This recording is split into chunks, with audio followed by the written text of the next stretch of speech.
Assalamualaikum warahmatullahi wabarakatuh. Saya Sri Wulandari dengan NIM 192311092. Di sini saya akan menyampaikan kembali materi yang telah dijelaskan sebelumnya, yaitu terkait konsep dan gaya kepemimpinan pendidikan. Yang pertama yaitu konsep dasar kepemimpinan. Kepemimpinan yaitu sikap atau perilaku untuk menggerakkan atau mempengaruhi para bawahan agar mampu bekerja sama, sehingga dapat bekerja secara lebih efektif dan efisien untuk mencapai angka produktivitas kerja sesuai dengan yang telah ditetapkan sebelumnya. Kepemimpinan mencakup distribusi kekuasaan yang tidak sama di antara pimpinan dan anggotanya. Pimpinan mempunyai wewenang untuk mengarahkan anggota dan juga dapat memberikan pengaruh. Dengan kata lain, para pemimpin tidak hanya dapat memerintah bawahan apa yang harus dilakukan, tetapi juga dapat mempengaruhi bagaimana bawahan melaksanakan perintahnya. Selanjutnya yaitu fungsi kepemimpinan. Terdapat beberapa fungsi kepemimpinan. Yang pertamanya yaitu pimpinan sebagai penentu arah. Setiap organisasi dibentuk sebagai wahana untuk mencapai tujuan tertentu. Arah yang hendak ditempuh oleh organisasi menuju tujuannya harus sedemikian rupa, sehingga mengoptimalkan pemanfaatan dari segala sarana dan prasarana yang telah tersedia. Yang kedua yaitu pimpinan sebagai wakil dan juru bicara. Organisasi kebijaksanaan dan kegiatan organisasi perlu dijelaskan kepada pihak luar agar pihak tersebut mempunyai pengetahuan yang tepat tentang kehidupan organisasi yang bersangkutan. Dan yang paling bertanggung jawab sebagai wakil dan juru bicara organisasi dalam hubungan dengan berbagai pihak tersebut adalah pemimpin organisasi atau pimpinan. Dan yang ketiga yaitu pimpinan sebagai komunikator yang efektif. Pemeliharaan hubungan baik keluar maupun ke dalam dilakukan melalui proses komunikasi. Interaksi yang terjadi antara sesama anggota dalam suatu organisasi dimungkinkan karena komunikasi yang efektif. Komunikasi sangat diperlukan pimpinan dalam menyampaikan suatu keputusan dalam rangka pengendalian dan pengawasan, pengarahan bawahan, dan menyampaikan informasi kepada pihak lain. Selanjutnya yaitu pimpinan sebagai mediator. Dalam kehidupan organisasi, selalu ada saja situasi konflik yang harus diatasi, baik dalam hubungan keluar maupun di dalam hubungan ke dalam sebuah organisasi. Fungsi pimpinan sebagai mediator dalam hal ini difokuskan pada penyelesaian situasi konflik yang mungkin timbul dalam organisasi tersebut. Dan yang kelima yaitu pimpinan sebagai integrator, yaitu adanya pembagian tugas, sistem alokasi daya, dana dan tenaga, serta diperlukannya spesialisasi pengetahuan dan keterampilan dapat menimbulkan sikap, perilaku, dan tindakan yang bertolak belakang. Oleh karena itu, diperlukan integrator terutama pada hierarki puncak, yaitu pimpinan. Selanjutnya, prinsip-prinsip kepemimpinan. Prinsip yang pertama yaitu prinsip layanan.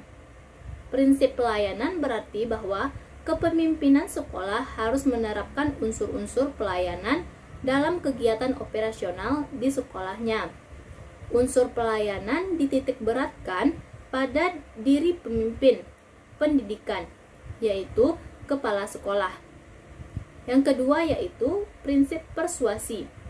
Prinsip persuasi menekankan agar dalam menjalankan kepemimpinannya, pemimpin pendidikan memperhatikan dan mempertimbangkan situasi dan kondisi setempat demi keberhasilannya kepemimpinan pendidikan atau program pendidikan yang sedang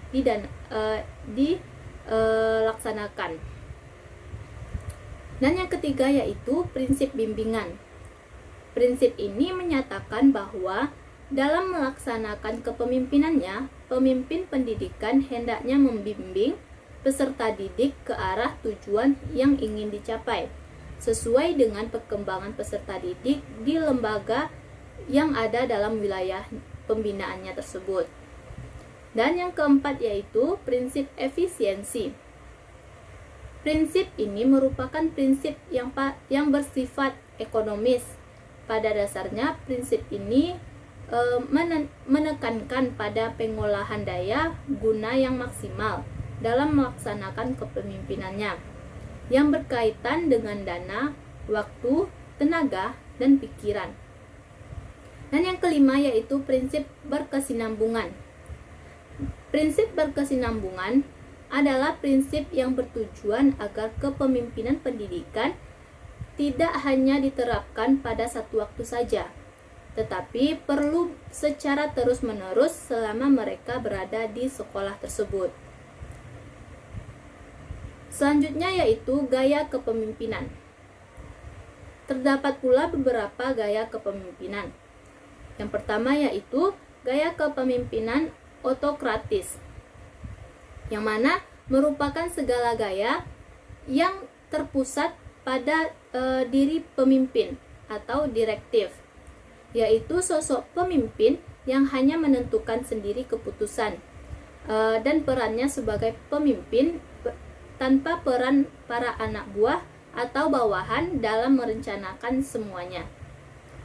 Yang kedua yaitu gaya kepemimpinan demokratis, yaitu suatu kemampuan dalam mempengaruhi orang lain agar dapat bersedia untuk bekerja sama dalam mencapai tujuan yang sudah ditetapkan dengan berbagai cara, atau kegiatan yang dapat dilakukan di mana ditentukan bersama antara bawahan dan pemimpin itu sendiri.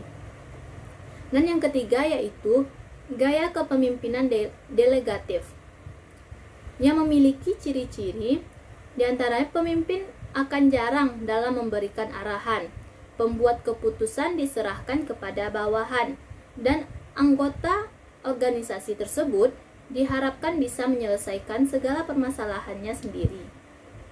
Dan yang keempat yaitu gaya kepemimpinan birokratis. Gaya ini dilukiskan dengan pernyataan memimpin berdasarkan adanya peraturan.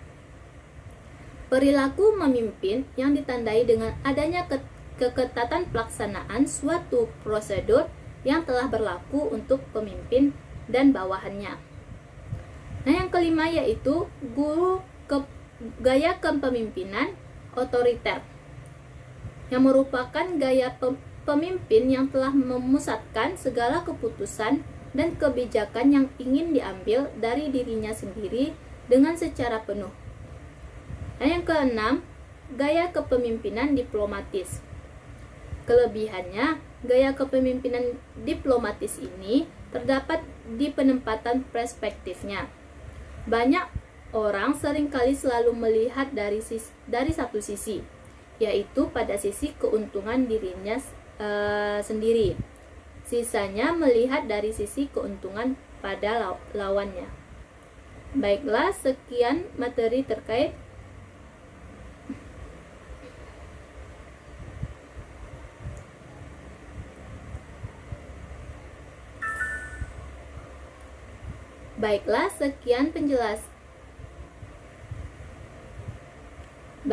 sekian materi yang dapat saya jelaskan mengenai konsep dan gaya kepemimpinan pendidikan. Assalamualaikum warahmatullahi wabarakatuh.